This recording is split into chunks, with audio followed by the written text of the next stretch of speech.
Cricket का जन्म भले ही भारत में न हुआ हो, लेकिन आज यह भारत की पहचान बन चुका है। आज आपको गली गली में क्रिकेट खेलते हुए बच्चे दिख जाएंगे जो देश के लिए खेलने का सपना देखते हैं। भारत में घरेलू क्रिकेट का सबसे बड़ा टूर्नामेंट रणजी ट्रॉफी है, जिसमें खेलने के लिए खिलाड़ियों को कई परीक्षाओं से होकर गुजरना पड़ता है और यहाँ पर सफल होना ही अपने आप में एक बड़ी अग्नि परीक्षा है। और जब बात आती है रणजी ट्रॉफी की, तो एक नाम कॉमन है और शायद अब तक तो आप समझ ही गए होंगे कि मैं किन की बात कर रहा हूँ। अगर नहीं समझे तो वीडियो में आगे पता चल ही जाएगा कि मैं किन की बात कर रहा हूँ, जिन्होंने ना जाने कितने रणजी ट्रॉफी में शतक पर शतक ठोके, लेकिन सिलेक्टर उन्हें हर बार नज़रअंदाज कर देते। लेकिन कहते हैं ना कि हार एक सबक है जो खुद को सुधारने का मौका देती है। ठीक ऐसी ही कहानी रही है सरफराज खान की। अगर आप अभी के टाइम पर किसी भी सोशल मीडिया को ओपन करोगे तो आपको एक चेहरा ज़रूर देखने को मिल जाएगा, और शायद अब तक आपने देख भी लिया होगा अगर आप एक सच्चे क्रिकेट प्रेमी हो तो। और वो चेहरा किसी और प्लेयर का नहीं है, बल्कि हाल ही में डेब्यू करने वाले मिस्टर सरफराज खान का है, क्योंकि इस बंदे की कहानी ही कुछ इसी प्रकार की रही है। तो चलिए इस कहानी का शुरू से पोस्टमार्टम करते हैं।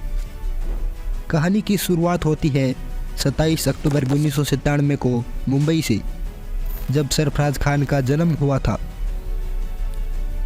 मुंबई के रहने वाले सरफराज खान का बचपन क्रिकेट खेलने में ही बीता।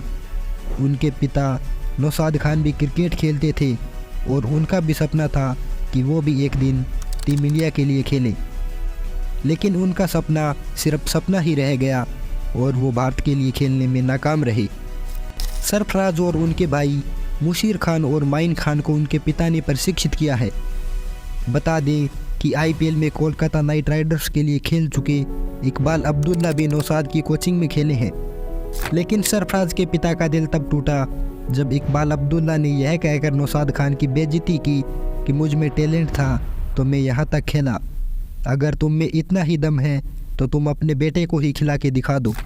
यह बात सरफराज के पिता के दिल पर लग गई और उन्होंने अब यह सपना अपने बेटे में देखा और फिर ठान लिया नया लक्ष्य कि कुछ भी हो जाए, लेकिन मैं अपने बेटे यानी कि सरफराज खान को टीम इंडिया में खिला के ही रहूँगा, चाहे मुझे कुछ भी क्यों ना करना पड़े। इसके बाद से उन्होंने सरफराज खान की स्कूल तक छुड़वा दी और दिन रात उनके साथ मेहनत करने लगे। सरफराज को क्रिकेट की वजह से 4 साल तक स्कूल को छोड़ना पड़ा। सरफराज चाहते थे कि वह भारतीय क्रिकेट टीम में खेलकर अपने पिता का सपना पूरा करे। सरफराज खान ने अपने घर और स्कूल से ज़्यादा समय, यहाँ तक कि अपना अधिकांश बचपन भी आज़ाद मैदान में बिताया है, जहाँ उनके पिता नौशाद खान उन्हें ट्रेनिंग देते थे। उनकी कोचिंग बेहद कम उम्र में ही शुरू हो गई थी। जब उनके पिता को उनकी प्रतिभा का पता चला तो सरफराज के पिता ने घर के बगल में एक सिंथेटिक पिच भी बनवा दी थी, जिस पर सरफराज रोज़ाना प्रैक्टिस करते थे। वैसे तो सरफराज को अपनी झलक दिखलाने का जहां मौका मिला, उन्होंने उस मौके को कभी मिस नहीं किया। लेकिन सरफराज खान तब सुर्खियों में आए जब उन्होंने हैरिसफील्ड मैच में 421 गेंदों पर 439 रन बनाकर सचिन तेंदुलकर का 45 साल पुराना रिकॉर्ड तोड़ दिया, और इस पारी में उन्होंने 56 चौके और 12 छक्के जड़े थे। रणजी ट्रॉफी और सारे घरेलू टूर्नामेंटों में पिछले 3 साल से एक युवा बल्लेबाज रनों की बरसात कर रहा था। सपना बस एक कि इस शानदार प्रदर्शन के दम पर टीम इंडिया में जगह मिल जाए।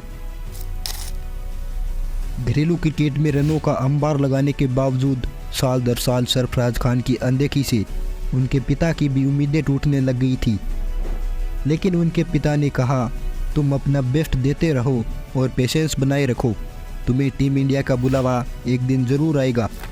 और अब इतने सालों का इंतज़ार ख़त्म होने वाला था।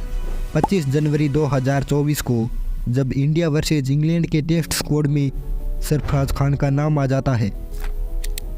लेकिन उस मैच में भी सरफराज खान को बेंच पर ही बैठना पड़ा था, और उसके बाद सेकेंड टेस्ट मैच में भी सरफराज को खेलने का मौका नहीं दिया गया।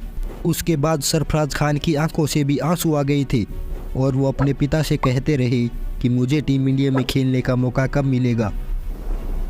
अब सारा इंतज़ार ख़त्म होने वाला था 15 फरवरी 2024 को। लेकिन जब 15 फरवरी 2024 को गुरुवार के दिन सरफराज खान को टेस्ट डेब्यू की कैंप सौंपी गई तो उनके पिता की आंख खुशी खुशी के आंसू निकल पड़े।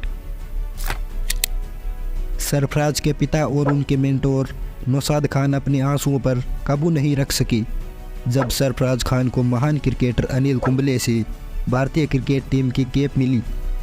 जब सरफराज खान को टेस्ट कैप मिली तो वह दौड़कर सबसे पहले अपने पापा के पास गए और उनके हाथ में कैप दी और फिर गले मिले। सरफराज खान के पिता अपने बेटे का सपना सच होते देख रो पड़े थे। सरफराज खान ने अपने डेब्यू मैच में पिच पर आते ही सबको यह बता दिया कि आखिरकार सरफराज खान कौन है। और फिर क्या था, उन्होंने वही किया जो वह पिछले कई सालों से करते आ रहे थे। सरफराज खान ने बॉलर्स को पीटना शुरू कर दिया और मात्र 48 गेंदों में उन्होंने अपनी पहली इंटरनेशनल हाफ सेंचुरी भी कंप्लीट कर ली और वह 62 के स्कोर पर रविंद्र जडेजा का शतक पूरा कराने के चक्कर में रनआउट हो गई। आई थिंक सरफराज अगर रनआउट नहीं होते तब वे सेंचुरी भी कंप्लीट कर सकते थे, क्योंकि इस बंदे को देखकर एक वक्त के लिए भी ऐसा नहीं लग रहा था कि ये बंदा किसी बॉलर को अपने ऊपर हावी होने दे रहा है। सरफराज की कहानी यहीं तक ही सीमित नहीं थी।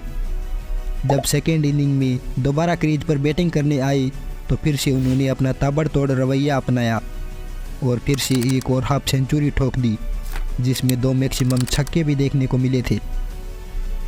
अगर आपको भी मेरी तरह लगता है कि सरफराज खान आगे चलकर भारत का एक बहुत बड़ा नाम बनेगा तो आप इस वीडियो के कमेंट बॉक्स में बस इतना लिख दीजिए, I am with you. Sarfaraz ने पहले दिन का खेल समाप्त होने के बाद मीडिया से कहा, पहली बार मैदान पर आकर और अपने पिता के सामने कैप लिया।